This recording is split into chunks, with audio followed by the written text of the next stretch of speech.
Good morning friends, देखते हैं आज इकोनॉमिक्स बीए सेकेंड ईयर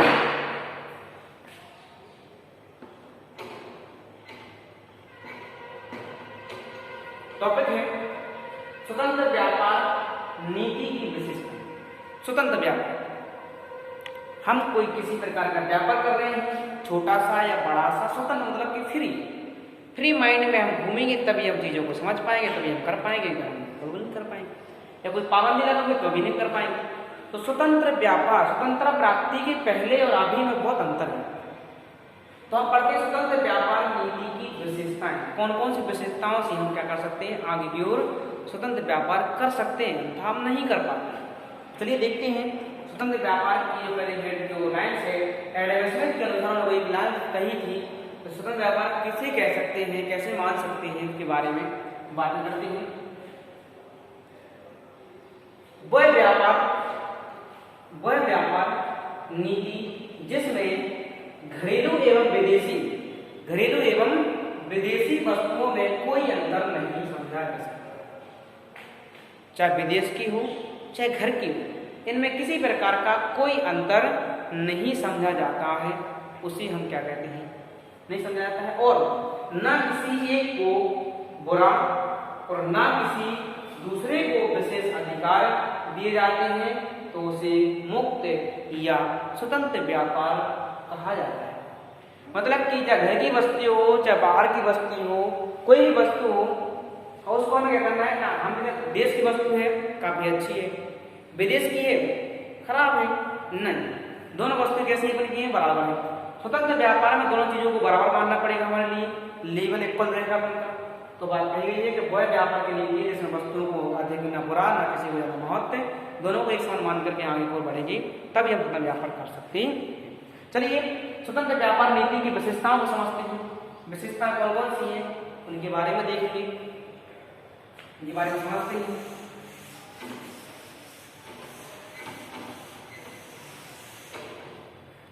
पहली विशेषता आती है जो हमें व्यापार करने के लिए,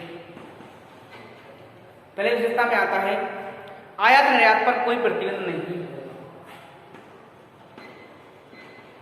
आयात निर्यात पर कोई प्रतिबंध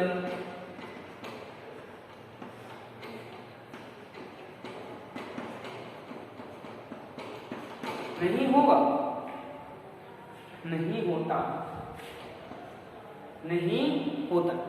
आयात निर्यात, हम कोई चीजों को आयात कर रहे हैं, जिससे मंगा रहे हैं, तो सीमा शुल्क वगैरह कोई नहीं लगना चाहिए उसमें, या कोई वस्तु में यहाँ से बेच रहे हैं, ले जा रहे हैं, तो उसमें भी कोई किसी प्रकार का कोई शुल्क नहीं लगना चाहिए।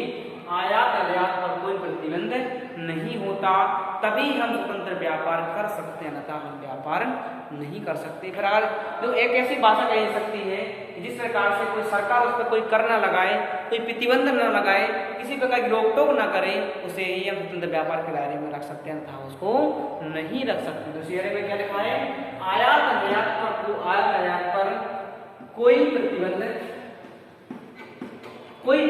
नहीं होता है। हम किसी चीजों को मंगा रहे हैं या ले जा रहे हैं, तो उसमें किसी प्रकार का टैक्स जीएसटी वगैरह नहीं देना पड़ता है, उसे कहते हैं मुक्त व्यापार नीति। तो दूसरी विशेषता आती है, दूसरी विशेषता में कहा गया है किसी भी प्रकार का कोई तटकर नहीं होता, किसी भी प्रकार का कोई तटकर नहीं होता। तटकर आप लोग जानते हो, किनारा जिसको बोलते हैं, किनारे टाइप का सीमा शुल्क जिसको बोल देते हैं। जैसे सीमा के पास पहुंचे, वहां दूसरी सीमा लगेगी तो टैक्स ले लेंगे। तो किसी भी प्रकार का कोई तटकर नहीं होता है, किसमें, स्वतंत्र व्यापार की नीति में। अगर हम तट कर लेंगे तो जितना हम कमा करके आए हैं सीमा शुल्क के यहाँ पर, वहां पर हम उसको चीज को दे आएंगे, हमारे पास कोई भी चीज नहीं बचेगी। तो क्या है, तटकर भी किसी प्रकार का कोई तटकर नहीं होता है, किसी प्रकार का कोई तटकर नहीं होता है, किसमें, स्वतंत्र व्यापार की नीति में। तटकर आप लोग समझते हो। नंबर 4 में आता है विदेशी विनिमय के क्रय विक्रय तथा आवागमन पर कोई रोक टोक नहीं होती है। तीसरा है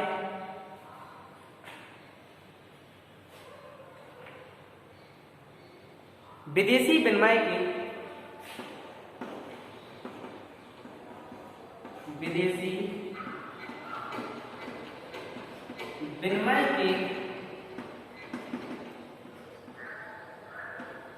विक्रय क्रय विक्रय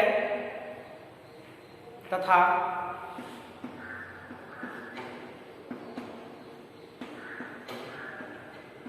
आवागमन पर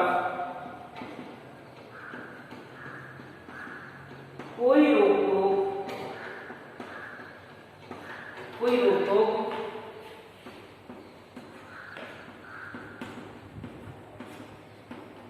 नहीं होती है। ध्यान रखिए, विदेशी विनिमय मतलब होता है चीजों का आदान प्रदान करना, मतलब कि एक दूसरे से चेंज करना, एक्सचेंज करना मतलब।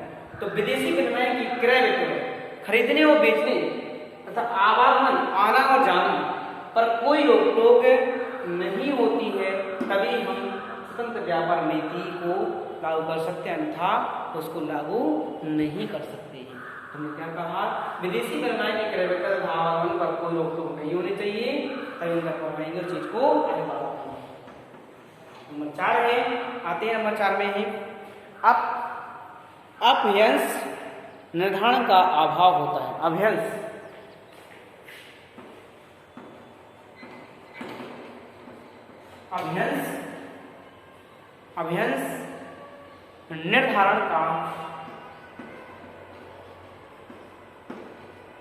निर्धारण का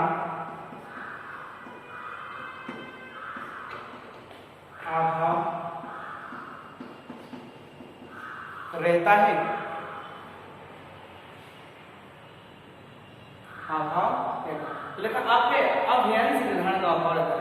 किसी प्रकार की चीजें होती हैं, हम चीजों को बांटते रहते हैं, मतलब अभाव करते हैं, दो मूल भाव करते हैं, तो उसको अभ्यंश के दायरे में रखा जाता है। अभ्यंश निर्धारण का अभाव रहता है, चीजों में सोच समझने की बातचीत नहीं रहती है, चीजें कितने की बेचनी है, क्या बेचनी है, कोई चीज नहीं होती है। अगर ये नहीं रहेगा तो स्वतंत्र व्यापार नीति को हम कर सकते। नंबर 5 पे आते हैं, 5वीं है उत्पादन साधनों के प्रयोग एवं उपयोग पर कोई नियंत्रण नहीं होता है। उत्पादन साधनों के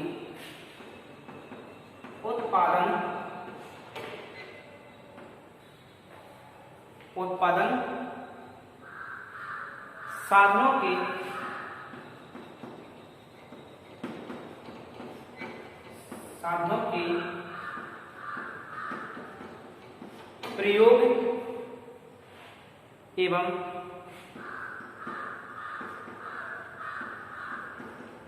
उपयोग पर कोई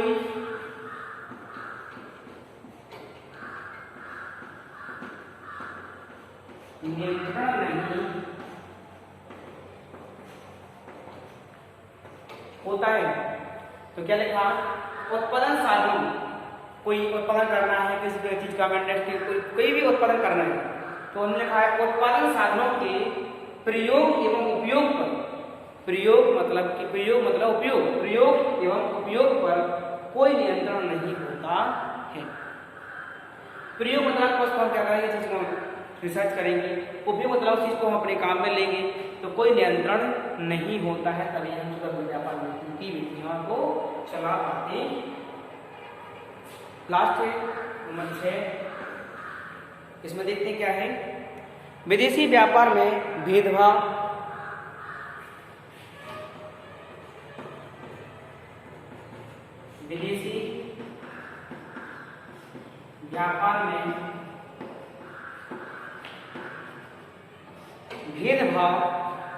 अथवा